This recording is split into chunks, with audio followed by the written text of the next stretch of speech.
Good day everyone, my name is Sam Siagaw. Today I'll be representing to you what is polymer PSEM in objective-oriented programming. So, polymer PSEM, what is polymer PSEM? Let's break it down. So, poly, many, and PSEM, which means form.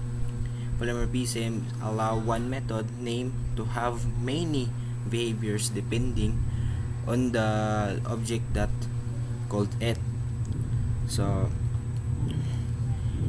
in OOP, it allows object in different classes to be treated as a object of a common subclass.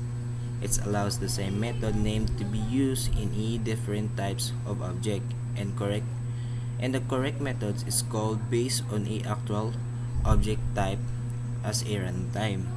So to do that, I will show you the scenarios. So, naalang tayo scenarios diri to make the polymer PSEM. So, the scenarios is IT Days 2026 has different ticket categories. So, naay categories diri nga student pass, VIP pass, sponsor pass.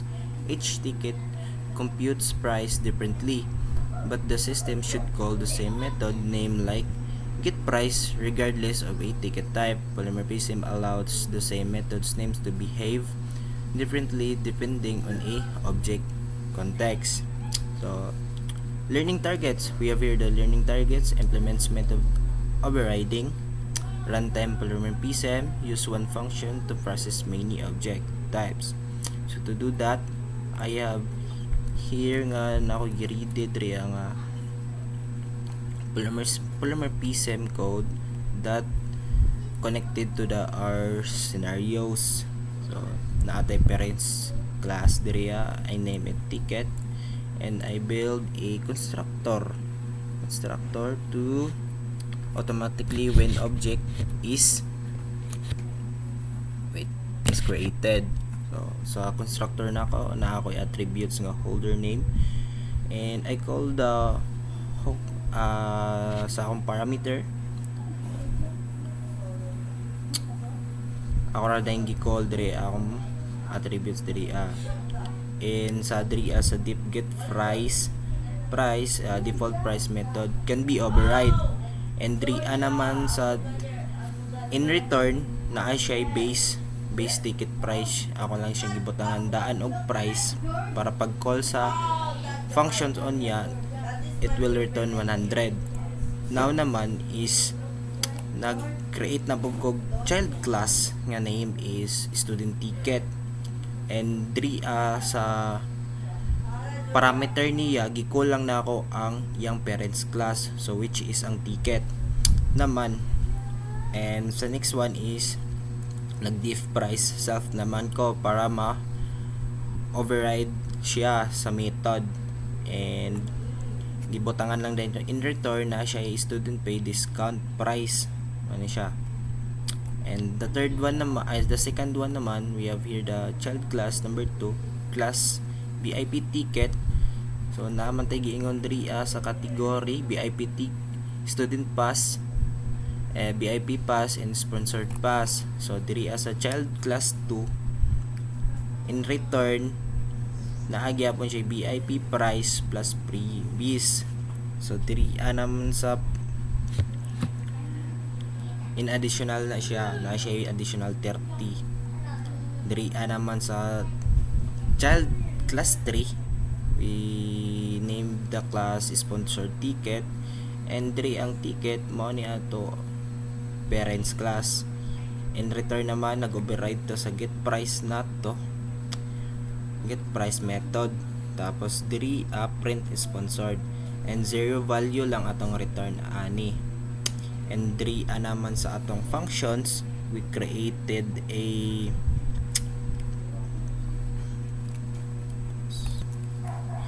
diri naman sa polymer PSEM functions. So these functions accept any object that has a holder name and attributes and the get price methods.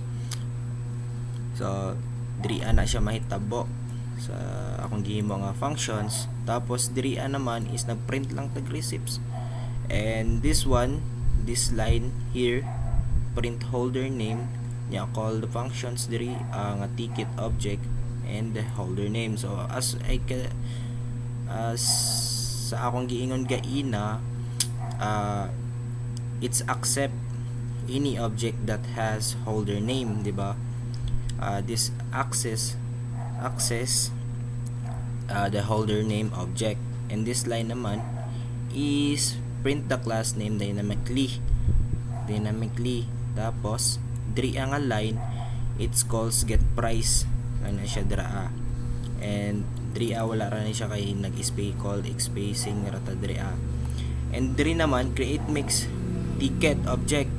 So pasabot diri we create a object that efficiently type. Nag-call lang ta sa atong mga mga child classes diri. So sa student ticket, I named it Anna Cross. Tapos sa VIP ticket, we have Mark Santos. So for example lang na siya dira. Tapos sa sponsored ticket, we have Tech Company Incorporated. Tapos sa ticket naman is regular guest.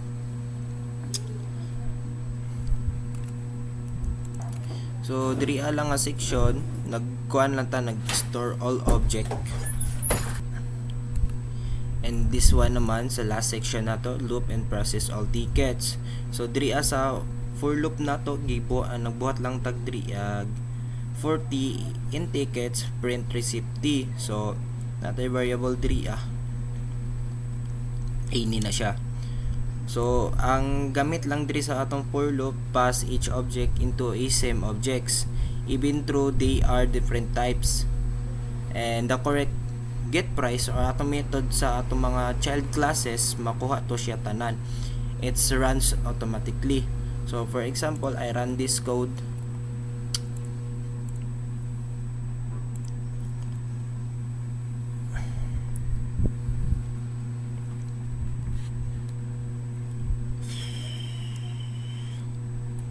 And here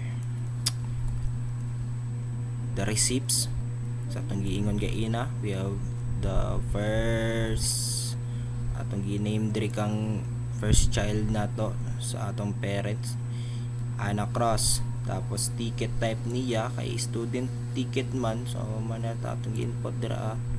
And the price sa atong child diri it will be added naman in return na siya dira. Tapos sa second receipts naman, holder name Mark sa atong first sa atong VIP ticket na siya, and ticket type niya is VIP ticket. Now diri in return 200 plus 30 na siya previous kay naka-sponsored man siya dira adapita. Sa third class naman nato or third receipts na siya is nag-name siya ticket type nga sponsored, which ang holder name naman is Tech Company sponsored. Naka-sponsored na siya guys, wala siya in return kay sponsored gani.